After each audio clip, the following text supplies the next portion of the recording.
Assalamualaikum warahmatullahi wabarakatuh. Perkenalkan, nama saya Hirzi Ahmad Fauzan. Saya perwakilan dari kelompok 8.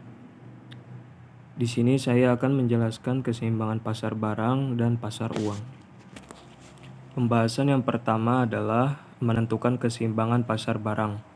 Keseimbangan pada pasar barang dalam kurung keseimbangan pada sektor real menggambarkan kondisi perekonomian dipandang dari sisi permintaan dan penawaran barang dan jasa.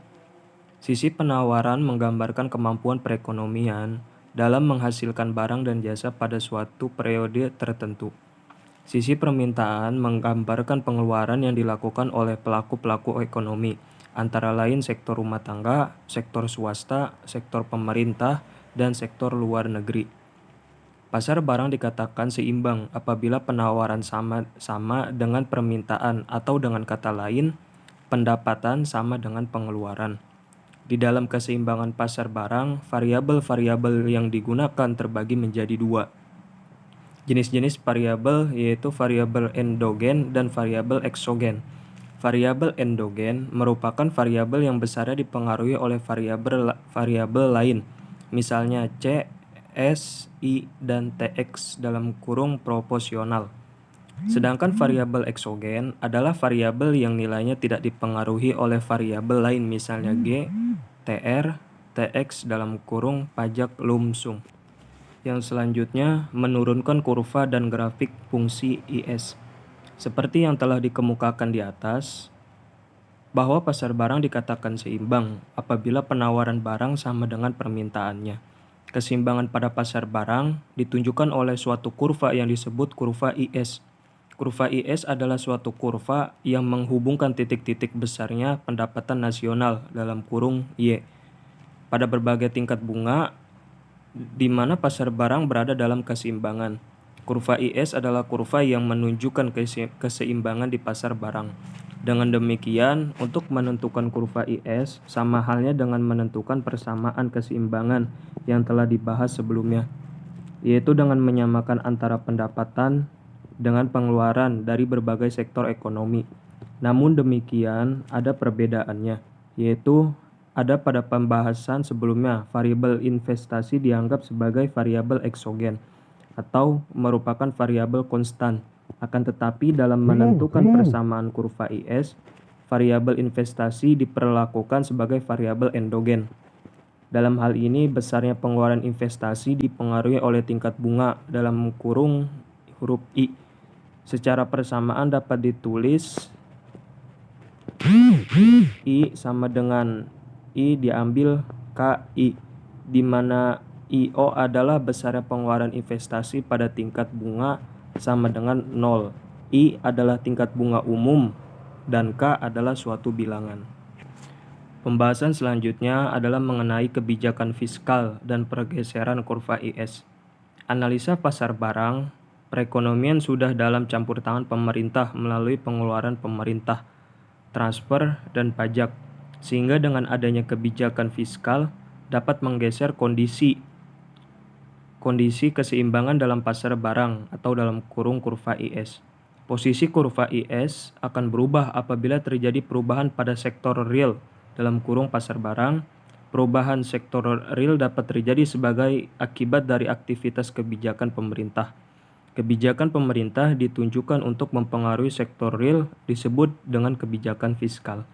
Sifat kebijakan fiskal yang dilakukan oleh pemerintah dalam rangka mempengaruhi perekonomian digolongkan menjadi dua, yaitu kebijakan fiskal yang bersifat kontraktif dan kebijakan fiskal yang bersifat ekspansif. Kebijakan fiskal yang bersifat kontraktif adalah berdampak pada penurunan pendapatan, sedangkan kebijakan fiskal yang bersifat ekspansif adalah berdampak pada kenaikan pendapatan. Kebijakan fiskal yang bersifat kontraktif akan menggeser kurva barang ke kiri bawah, sedangkan kebijakan fiskal yang bersifat ekspansif akan menggeser kurva barang ke kanan atas. Pengaruh kebijakan fiskal terhadap kurva IS apabila di sektor pemerintahan melakukan pengeluaran pemerintah yang terjadi sebesar G, mengakibatkan keseimbangan dalam pasar barang akan bergeser ke kanan atas dari I menjadi I plus G. Pembahasan selanjutnya kita akan membahas tentang teori permintaan uang. Teori permintaan uang sebelum Keynes sering disebut dengan teori permintaan uang klasik. Teori permintaan uang ini dikatakan klasik karena landasan pemikiran mengenai perekonomian dalam teori tersebut menggunakan asumsi klasik, yaitu perekonomian selalu berada di dalam keadaan seimbang. Beberapa teori permintaan uang sebelum Keynes, seperti teori permintaan uang menurut Irving Fisher dengan bukunya yang berjudul Transaction Demand Theory of Demand for Money, memandang uang sebagai alat pertukaran. Menurut Fisher, apabila terjadi transaksi di antara penjual dan pembeli, maka pertukaran antara uang dan barang jasa, sehingga nilai dari uang yang ditukarkan pasti sama dengan nilai barang atau jasa yang ditukarkan. Secara matematis dapat ditulis sebagai berikut: MV sama dengan PT. Model sistematis tersebut bukanlah merupakan suatu persamaan. Identitas dan artinya pasti benar, karena sisi kiri dan sisi kanan tanda sama dengan selalu sama besar. MV sama dengan PT merupakan suatu persamaan apabila kita memperhatikan masing-masing komponen. M dalam kurung jumlah uang yang beredar ditentukan oleh aktivitas moneter dan dapat dianggap sebagai variabel konstan dalam kurung eksogen. Jumlah transaksi P tergantung dalam kuadran full employment. Oleh karena itu dalam jangka pendek nilai T tetap. Apabila P dan V bisa berubah untuk menjaga persamaan, maka MV sama dengan PT tetaplah merupakan suatu identitas. MV sama dengan PT bukan lagi merupakan identitas, sebab menurut Fisher, nilai V tidak berubah dalam jangka pendek sebab besarnya nilai V ditentukan oleh faktor institusi dan teknologi yang digunakan. Selanjutnya kita lanjut ke pembahasan menentukan keseimbangan pasar uang. Dalam pembahasan mengenai analisa keseimbangan pasar uang tidak dapat dilepaskan dengan pembahasan mengenai permintaan dalam kurung MD dan penawaran akan uang dalam kurung MS. Pasar uang akan berada dalam keseimbangan apabila penawaran akan uang dalam kurung MS sama dengan permintaan akan uang dalam kurung MD.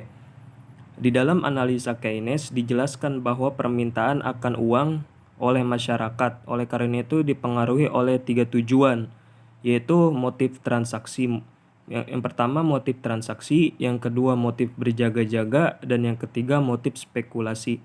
Dari ketiga motif tersebut akan digambarkan model keseimbangan pasar uang dalam kurung analisa LM, sehingga akan terbentuk fungsi LM yang menggambarkan hubungan antara tingkat pendapatan nasional pada berbagai kemungkinan tingkat bunga yang memenuhi syarat keseimbangan dalam kurung equilibrium dalam pasar uang.